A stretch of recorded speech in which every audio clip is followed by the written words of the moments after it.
Bonjour, je suis Jessica Sainty, je suis maîtresse de conférences en sciences politiques et responsable du master politique sociale dans la mention politique publique. Le master politique sociale, c'est un master pluridisciplinaire destiné aux étudiants qui ont eu des parcours en sciences politiques, AES, droit, voire sociologie, ou à des étudiants qui viennent des diplômes du travail social, qui souhaiteraient donc prolonger leur formation par un master. L'objectif pour les étudiants, c'est d'avoir une connaissance globale de l'architecture des politiques sociales, des grandes dynamiques qui concernent les politiques sociales, la managérialisation du champ social, la dynamique partenariale et la contractualisation, qui sont aussi des phénomènes croissants dans l'action publique aujourd'hui. Bonjour, je m'appelle Julien, je suis en formation continue dans le cadre de ce Master 2 politique sociale. Cette formation a eu un impact sur ma pratique professionnelle. Comment est-ce qu'on arrive à concevoir des politiques de soutien?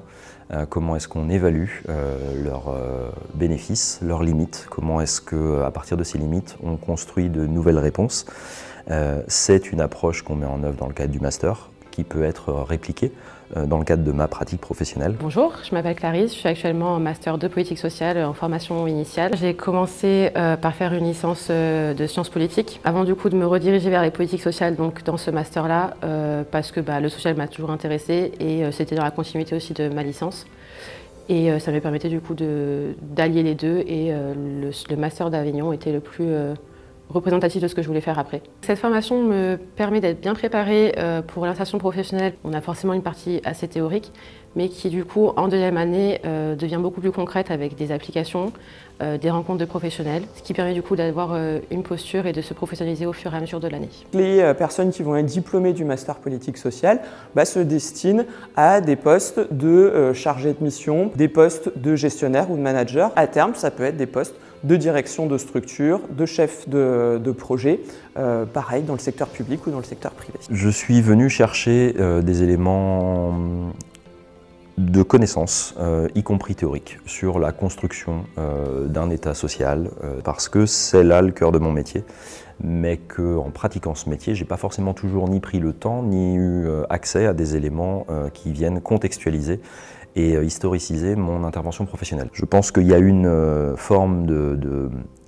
manière, de mode de pensée dont j'ai pu m'inspirer, avec une conscience un peu plus élevée aussi de ce qui avait pu se faire avant que moi j'entre dans la carrière, histoire de ne pas reproduire ni les bonnes ni les mauvaises idées qui appartenaient du coup au passé. Les études sont organisées différemment selon le M1 ou le M2. En M1, les étudiants sont en formation à temps complet sur l'année. Et le M2, qui est le parcours, qui est l'année dans laquelle on va accueillir les étudiants en apprentissage ou en formation continue, le calendrier est organisé de façon alternante sur la semaine, de façon à ce que les étudiants en apprentissage ou en formation continue puissent maintenir leur activité professionnelle par ailleurs. J'ai choisi de faire ce master en alternance parce que du coup, déjà, clairement, il y a un avantage économique. Et ensuite, en plus de ce salaire, il y a aussi toute la question d'expérience. Ça permet de mettre en pratique tout ce qu'on apprend, ou en tout cas une bonne partie de ce qu'on apprend directement, d'être confronté du coup au milieu professionnel. Quand on a les capacités et les opportunités de le faire, je pense que c'est vraiment un plus qui nous sert forcément pour notre futur parcours professionnel pour après le master. Je fais un métier qui peut être assez chronophage. On parle d'hébergement social, donc c'est une activité qui a cours 24 heures sur 24 et 7 jours sur 7. Des espaces de formation, c'est aussi des espaces de mise en respiration d'un quotidien professionnel. Il y a du coup un vrai gros investissement en temps, c'est certain, en disponibilité, mais des bénéfices assez immédiats en termes d'espace de respiration et de réflexion.